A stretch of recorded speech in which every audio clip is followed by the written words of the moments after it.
नमस्कार दोस्तों, स्वागत है फिर से एक नई वीडियो के अंदर। दोस्तों आज हम पढ़ने वाले हैं मनोविज्ञान के बारे में। और सबसे पहले यूनिट हमारी चल रही है बाल विकास। तो बाल विकास के अंतर्गत एक बड़े ही इम्पोर्टेंट मनोवैज्ञानिक आते हैं और उनका नाम है एरिक एरिक्सन। ठीक है, उनका नाम है एरिक एरिक्सन और आज हम एरिक एरिक्सन के बारे में ही पढ़ने वाले हैं। दोस्तों ये बड़े ही इम्पोर्टेंट मनोवैज्ञानिक हैं और इनसे हर बार प्रश्न बनता है, तो हमें इसको पढ़ना बड़ा ज़रूरी हो जाता है और इसको बड़ा ही ध्यानपूर्वक हमें पूरा पढ़ना पड़ेगा।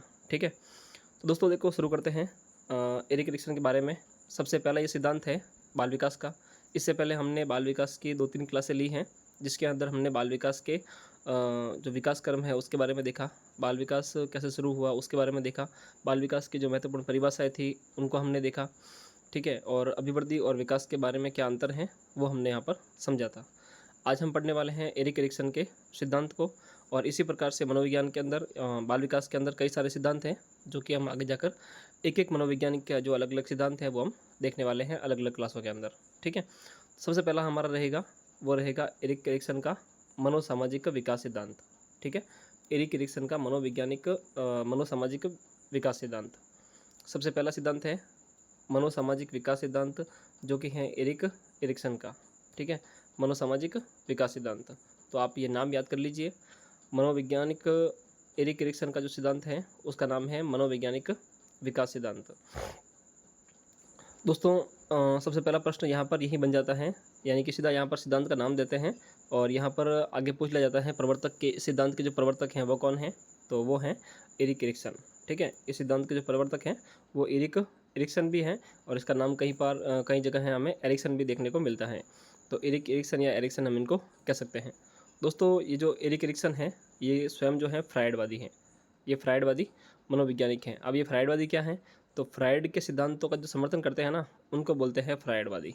एक मनोवैज्ञानिक हुए हैं फ्रायड, और जो उनके फ्रायड का जो सिद्धांतों का समर्थन करता है उसको हम जो है फ्रायडवादी बोलते हैं। ठीक है, तो ये जो है एक फ्रायडवादी मनोवैज्ञानिक हैं और इनकी एक प्रसिद्ध कृति हैं, इनकी एक प्रसिद्ध रचना है जिसका नाम है चाइल्डहुड सोसाइटी। तो ये भी आप याद रखें, बड़ा ही इम्पोर्टेंट यहाँ से प्रश्न बनता है कि चाइल्डहुड सोसाइटी जो है वो किसकी कृति है, तो वो एरिक एरिक्सन की कृति हैं। क्लियर, और 1963 में इसकी रचना की गई थी। ठीक है, अब दोस्तों सबसे जो इम्पोर्टेंट है एरिक एरिक्सन के अंदर, एक तो इसके सिद्धांत का नाम था, दूसरा दोस्तों इसके प्रवर्तक के बारे में पूछ लेते हैं। तो जो मनोवैज्ञानिक सिद्धांत है उसके प्रवर्तक आपने देख लिया कि एरिक एरिक्सन है। अब दोस्तों सबसे जो बड़ा यहाँ पर प्रश्न बनता है वो होता है एरिक एरिक्सन की जो 8 अवस्थाएं हैं। एरिक एरिक्सन ने जो है बाल विकास की 8 अवस्थाएं बताई हैं कि जो बालक का विकास है वो कुल 8 अवस्थाओं में होता है और वो किस प्रकार से होता है ये हम देखेंगे।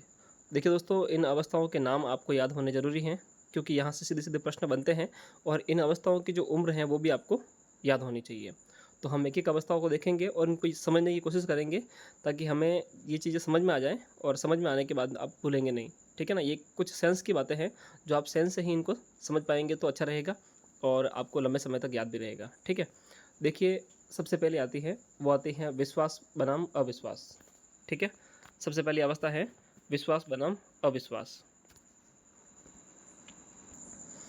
तो दोस्तों यहाँ पर सबसे पहले जो अवस्था है वो है दोस्तों विश्वास बनाम अविश्वास। अब विश्वास बनाम अविश्वास क्या है इसको आप समझिए।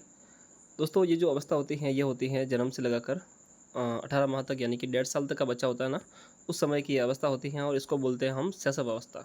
ठीक है, अब ये क्या चीज़ है, देखिए दोस्तों, जब हम इन चीज़ों को समझेंगे ना तो आप अपने आसपास के वातावरण में जो चीज़ें हो रही हैं, जो छोटे छोटे बच्चे हैं उनके साथ में चीज़ों को कोरिलेटेड कीजिए और समझने का प्रयास कीजिएगा, तो आपको आसानी से चीज़ें समझ में आ जाएगी। ठीक है, देखिए शैशव अवस्था यानी कि जन्म से लगाकर 1.5 माह तक का बच्चा, छोटे छोटे बच्चे आपके घर में भी होंगे। ठीक है, और आपके आस पड़ोस में भी छोटे छोटे बच्चे होंगे।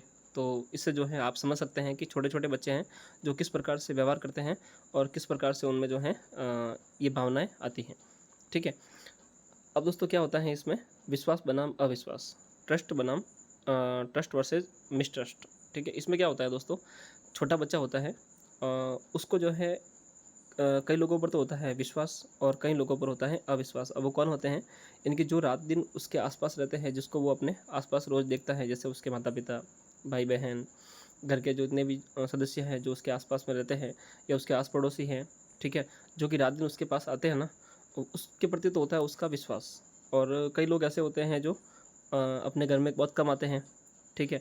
और जैसे कि आस पड़ोस के लोग हैं या कोई मिलने वाले रिश्तेदार हैं, सगे संबंधी हैं, आप भी कभी जो है अपने आस पड़ोस के बच्चों के पास जाते हैं, ठीक है।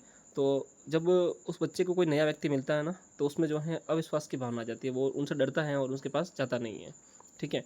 तो ये होता है दोस्तों विश्वास बनाम अविश्वास। यानी कि जिनको वो देखता है उसके प्रति तो करता है वो विश्वास, और जिसको वो पहली बार देखता है उसके प्रति होता है उसको अविश्वास, ठीक है। तो ये जन्म से लगाकर 1.5 माह तक की अवस्था होती है, ठीक है। उम्मीद करता हूँ कि ये चीज़ें आपको समझ में आ रही होगी, ठीक है। अब दोस्तों क्या होता है, अब ये आती है दूसरी अवस्था। दूसरी अवस्था उसने बताई है दोस्तों, स्वतंत्रता बनाम लज्जाशीलता, यानी कि शक। अब दोस्तों ये जो उम्र है ये होती है 1.5 से लगाकर 3 वर्ष तक की आयु, ठीक है। 1.5 से लगाकर 3 वर्ष तक की आयु होती है, और इसको हम बोलते हैं प्रारंभिक बाल्यावस्था। यानी कि जो शुरुआती बाल्यावस्था होती है वो यहाँ शैशव अवस्था के बाद में शुरू होती है, और 1.5 वर्ष से लगाकर 3 वर्ष तक की ये अवस्था होती है। इसमें क्या होता है दोस्तों, स्वतंत्रता बनाम लज्जाशीलता। अब बच्चा क्या करता है कि वो स्वतंत्र होकर जो है 1.5 साल से ऊपर का बच्चा होता है, वो खुद स्वतंत्र होकर जो है दीवार को पकड़ कर चलना चाहता है। कई बार आपने देखा होगा कि वो सीढ़ियों के ऊपर चलना चाहता है, सीढ़ियों से उतरना चाहता है, ठीक है। मतलब वो खुद सेल्फ जो है कुछ ना कुछ काम करना चाहता है, या फिर वो इधर उधर अपने हिसाब से घूमना चाहता है, या वो फिर वो घुटनों के बल चलता है तो फिर वो खड़ा होता है, ठीक है ना। इस प्रकार से वो दीवार को पकड़ कर भी चलता है। तो ये जो होती हैं वो होती है उसकी स्वतंत्रता, ठीक है ना। और उसके साथ में क्या करता है कि वो 2-3 बार गिर जाता है, और उसको वो कई लोगों को देखकर जो है डर जाता है, तो वो जो है जो काम करना चाहता है वो वहाँ पर रुक जाता है। तो उसको वहाँ पर जो है शक होता है या फिर लज्जाशीलता होती है, ठीक है। तो ये चीज़ होती है इस उम्र में, यानी कि 1.5 से 3 वर्ष तक क्या होता है, बच्चा स्वतंत्र रूप से अपने आप को ढालना चाहता है, वो चलना चाहता है, पर जो है उसको उस चीज़ में सफिशिएंट नहीं रहता है, या फिर उसको वो 1-2 बार नीचे गिर जाता है, तो फिर उसको उसमें जो है लज्जाशीलता और शक की भावना उत्पन्न हो जाती है, ठीक है। अब दोस्तों क्या होता है, तीसरी अवस्था इन्होंने बताई है, ये 2 अवस्था हो गई, विश्वास बनाम अविश्वास, स्वतंत्रता बनाम लज्जाशीलता। अब तीसरी अवस्था आती है, वो है दोस्तों 3 वर्ष से लगाकर 5 वर्ष तक की आयु। इसमें क्या होता है दोस्तों, और इस अवस्था को बोलते हैं हम प्राक स्कूली अवस्था या पूर्व आरंभिक बाल्यावस्था। वो तो थी दोस्तों प्रारंभिक बाल्यावस्था, और ये है पूर्व आरंभिक बाल्यावस्था, और इसको बोलते हैं हम प्राक स्कूली अवस्था। यानी कि इस अवस्था में जो है बच्चा सबसे पहले स्कूल जाता है। इसमें क्या होता है दोस्तों, इसको नाम दिया है इन्होंने पहल शक्ति बनाम दोषिता। पहल शक्ति बनाम दोषिता इन्होंने यहाँ पर नाम दिया है। अब पहल शक्ति क्या होता है दोस्तों, बच्चा जो है वो कुछ न कुछ काम करता है। यानी कि बच्चा जो है 3 वर्ष से 5 वर्ष तक का बच्चा होता है, आप जब भी कुछ काम करते हैं ना, तो वो बीच में जो है अपना हाथ अड़ाता है या अपनी टांग अड़ाता है, और कुछ ना कुछ वो जो है हाथ में अपने जैसे ही देख देख कर वो कुछ काम करने लगता है। और जब वो कोई काम करता है या कोई चीज़ें हाथ में लेता है, तो हम उसको डांट देते हैं कि ये तो सही होगा, तो रख दे इस चीज़ को। तो उससे क्या होता है कि उसमें दोस्त की भावना उत्पन्न हो जाती है। यानी कि वो खुद पहल उस चीज़ में करता है, और जब हम उसे डांटते हैं या उसे उस काम के लिए मना करते हैं, तो उसमें जो है दोस्त की भावना आ जाती है। तो ये जो होता है दोस्तों 3 से 5 वर्ष की उम्र में, ठीक है। और अब अगली अवस्था है, वो है परिश्रम और हीनता की अवस्था। इसमें क्या होता है दोस्तों, इसको बोलते हैं दोस्तों उत्तर बाल्यावस्था, और ये होती है दोस्तों 6 से लगाकर 12 वर्ष तक की अवस्था। सबसे पहले हो गई दोस्तों जन्म से लगाकर 18 माह तक की अवस्था, वो होती है शैशव अवस्था। दूसरी हो गई हमारे पास प्रारंभिक बाल्यावस्था 1.5 से 3 वर्ष तक की। चौथी हो गई प्राक स्कूली अवस्था या पूर्व आरंभिक बाल्यावस्था, जो कि है 3 से 5 वर्ष तक के लिए। और फिर आती है दोस्तों उत्तर बाल्यावस्था, जो कि 6 से 12 वर्ष तक है, और इसको नाम दिया है इन्होंने परिश्रम बनाम हीनता। अब ये क्या होता है दोस्तों, इसमें होता क्या है, जैसे कि एक बच्चा जो होता है वो 6 से 12 वर्ष तक की उम्र में क्या होता है दोस्तों, कि बच्चा स्कूल में जाता है, ठीक है। और काफ़ी सारे जो हों उसके होमवर्क करता है, और क्लास में वो फर्स्ट आने के लिए अधिक सारा परिश्रम भी करता है, कक्षा में अच्छा स्थान पाने के लिए, और अपना होमवर्क पूरा करता है, अपना काम पूरा करता है। तो उसमें जो है वो अच्छा खासा परिश्रम भी करता है, और जब उसे उसके अनुसार रिजल्ट नहीं मिलता है तो फिर उसे हीनता की भावना आ जाती है, ठीक है। यहाँ पर वो अच्छा खासा परिश्रम करता है, और परिश्रम के साथ में अगर उसको परिणाम सही नहीं मिलते हैं तो उसमें हीनता की भावना भी आ जाती है, ठीक है। तो ये होता है दोस्तों 6 से लगाकर 12 वर्ष तक की उम्र में उत्तर बाल्यावस्था की अवस्था में, ठीक है। अब दोस्तों 5वीं अवस्था आ जाती है, वो आ जाती है अहम पहचान बनाम भूमिका संभ्रांति। अहम पहचान बनाम भूमिका संभ्रांति, और ये जो उम्र होती है वो होती है 12 से 18 वर्ष, जिसको हम बोलते हैं किशोर अवस्था, ठीक है। किशोर अवस्था 12 से 18 वर्ष, बड़ी इंपॉर्टेंट है। अहम पहचान बनाम भूमिका संक्रांति। इसमें क्या होता है दोस्तों, एक बच्चा जो होता है वो 12 से 18 वर्ष की उम्र में, इसको ये अवस्था जो होती है दोस्तों, वो भटकाव वाली अवस्था होती है, किशोर अवस्था होती है, बड़ी चंचल अवस्था होती है। तो इसमें क्या करता है बच्चा कि वो अपनी खुद की एक पहचान बनाना चाहता है, यानी कि अपने खुद को जो है समाज में एक अलग से पहचान दिलाना चाहता है, ठीक है। और साथ में ही उसको ये कन्फ्यूजन भी रहता है कि मुझे बनना किस तरह से है, यानी कि कभी तो वो सलमान खान की तरह बनेगा, कभी किसी एक्टर की तरह बनेगा, कभी किसी खिलाड़ी की तरह बनेगा, या कभी किसी बॉडी बिल्डर की तरह बनेगा। तो वो जो है अलग अलग रोल में अपने आप को ढालना चाहता है। तो उसमें यहाँ पर जो है उसको कन्फ्यूजन हो जाता है कि मुझे बनना कैसा है। पहचान तो वो दिलाना चाहता है, पर यहाँ पर जो उसका एक संभ्रांति भी होती है, उसको एक भ्रांति हो जाती है कि मुझे बनना किस प्रकार से है, ठीक है। तो यहाँ पर जो है किशोर अवस्था के अंदर उसमें ये चीज़ें देखने को मिलती हैं।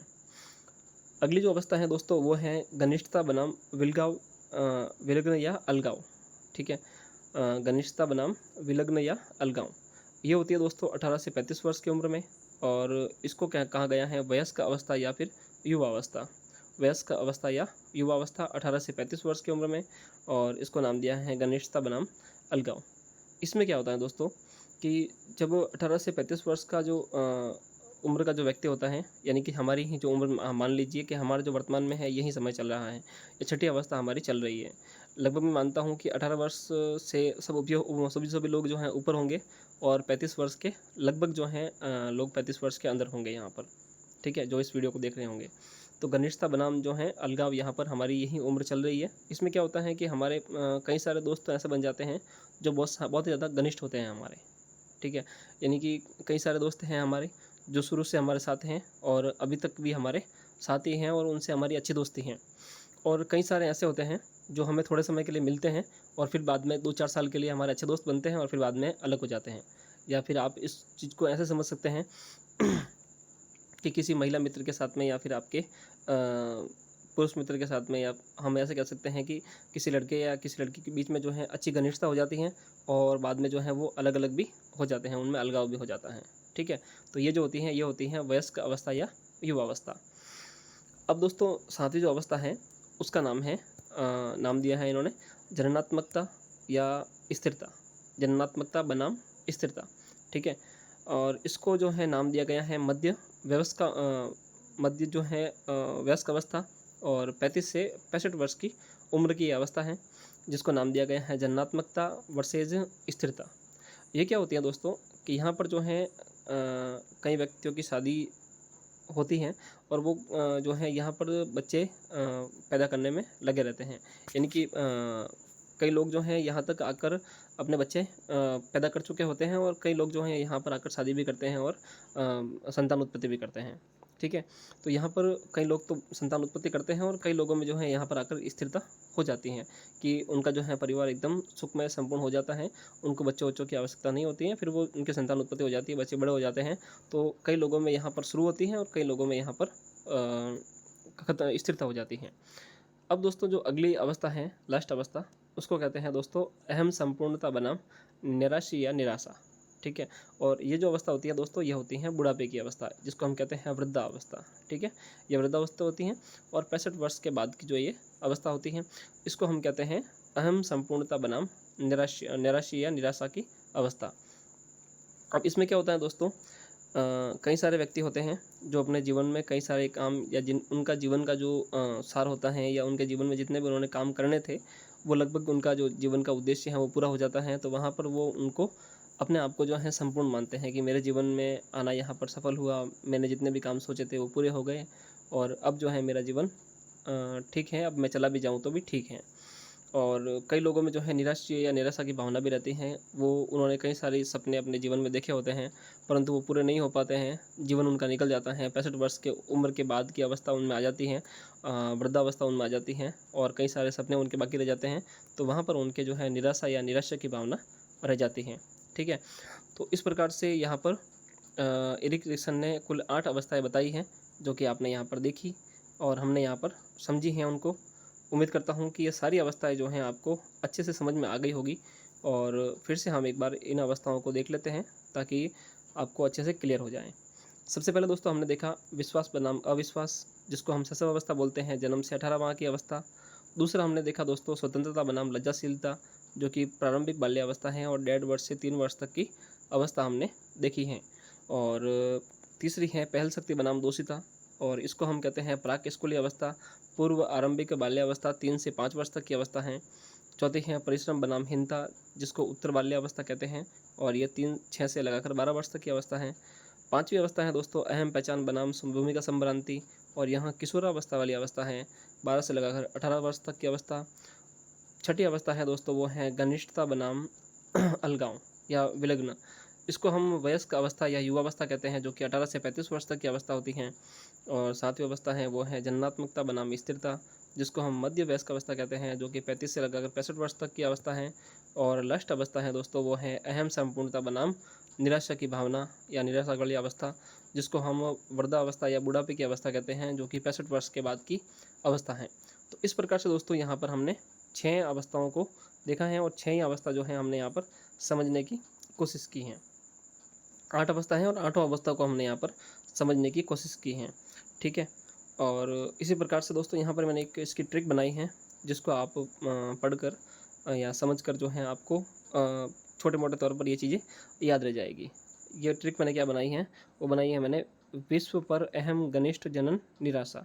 विश्व पर अहम घनिष्ठ जनन निराशा, यानी कि विश्व से हो गया अपना विश्वास बनाम अविश्वास, स्व से हो गया स्वतंत्रता, और परिश्रम और पहल यहाँ पर 2 हैं। तो सबसे पहले आती है पहल वाली, दूसरी आती है दोस्तों परिश्रम बनाम हीनता वाली, तीसरी आती है अहम पहचान बनाम भूमिका संभ्रांति, छठी आ जाती है घनिष्ठता बनाम अलगाव, सातवीं है जन्नात्मकता बनाम स्थिरता, और आठवीं आ जाती है निराशा बनाम अहम संपूर्णता। तो इस प्रकार से जो है एरिक एरिक्सन ने यहाँ पर कुल अपने 8 अवस्थाएं बताई हैं, और बड़ी ही महत्वपूर्ण अवस्था है, यहाँ से हर बार प्रश्न बनता है। तो आप को इन जो है 8 अवस्थाओं को बिल्कुल अच्छे से याद कर लेना है, और एक एक चीज़ को आपको यहाँ पर ध्यान रखना है, ठीक है दोस्तों। उम्मीद करता हूँ कि ये क्लास आपको पसंद आई होगी, और आपको बड़ा मज़ा आया होगा इस क्लास के अंदर। दोस्तों अगर आपको कोई भी कन्फ्यूज़न हो, और अगर आपको चीज़ें समझ में नहीं आ रही हैं, तो आप मुझे कमेंट कर सकते हैं, और अगर समझ में आ रही है तो आप वीडियो को लाइक भी कर सकते हैं, ताकि मुझे समझ में आ जाएगा कि आपको चीज़ें अच्छे से समझ में आ रही हैं। अगर आपको समझ में नहीं आ रही है तो आप मुझे कमेंट करके बता सकते हैं कि कमी कहाँ पर रह रही है, आपको समझ में आ रहा है या नहीं आ रहा है। दोस्तों अगली हमारी क्लासें हैं वो इसी प्रकार चलने वाली हैं, जिसमें हम जो है अन्य जितने भी सिद्धांत हैं, जितने भी मनोवैज्ञानिक हुए हैं, उन्होंने अलग अलग सिद्धांत दिए हैं, वो हम आगामी क्लास में देखने वाले हैं। तो चैनल पर अगर आप नए हैं तो चैनल को सब्सक्राइब कर दीजिए। रीट की तैयारी हम लगातार कर रहे हैं। रीट से जुड़ी कोई भी महत्वपूर्ण खबर है, कोई भी अपडेट हैं, और कोई भी जो हमारी न्यूज़ हैं, या जितनी भी हम तैयारी से संबंधित जितने भी यहाँ पर चैप्टर हैं, वो सभी हम यहाँ पर क्लियर कर रहे हैं। एक एक चीज़ों को हम यहाँ से बहुत ही बेहतर ढंग से हम देख रहे हैं, जिससे कि हमारे एग्ज़ाम में 60-70% आराम से बन जाए, ठीक है। तो दोस्तों अगर आप चैनल पर नए हैं तो चैनल को सब्सक्राइब जरूर कीजिएगा, और पास ही बेल का आइकन है उसको भी दबा दीजिएगा। तो मिलते हैं एक नई वीडियो में नई जानकारी के साथ, तब तक के लिए धन्यवाद।